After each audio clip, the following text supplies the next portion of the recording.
So, let's talk about dress code policies in Ontario schools. By doing some research on dress code policies across Ontario, I've come to realize that most schools are all very similar policies. According to the J. Clark Richardson Collegiate in Ajax, Ontario, dress codes have been developed with the goal of having students present themselves in a professional, comfortable, and non-offensive manner in the school. So what do these dress code policies look like? Most school websites have an extensive, nice long list of what students can and cannot wear while attending school. However, I did find this one great image on the J. Clark Richardson website that essentially sums it all up for you. Okay, so here you have the image of the dress code policy.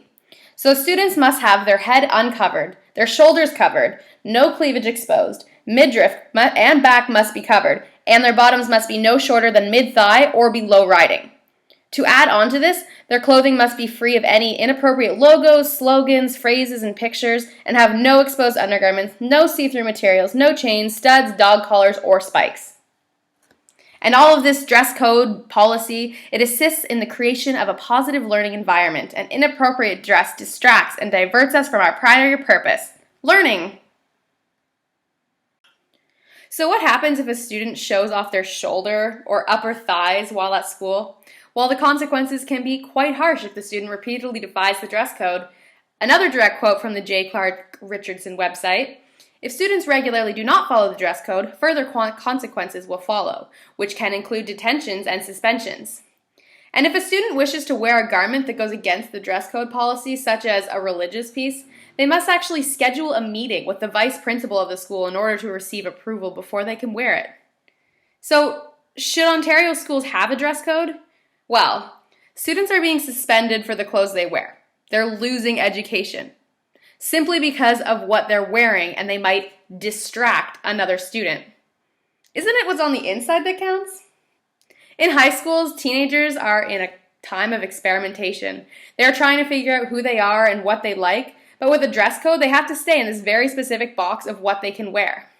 Okay, so dress codes ensure a distraction-free learning zone, but students, mainly considering females here, are being sexualized for wearing things like low-cut tops.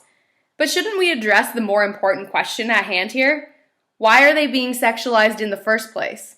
If students are taught to respect one another, there should be no reason for a dress code. Perhaps if students were taught to appreciate one another's bodies, rather than essentially being told that cleavage is an open sexual invitation, we could move past this fairly sexist school policy.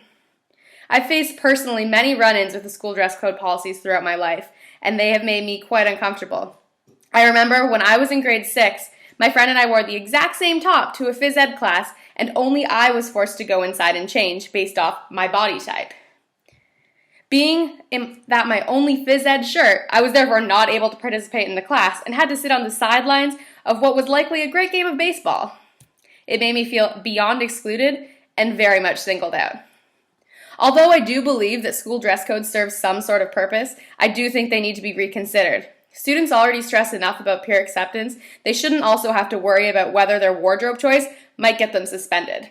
I'm not saying students should be able to attend school practically naked. However, there should be some more lenience to allow for students' individual expression.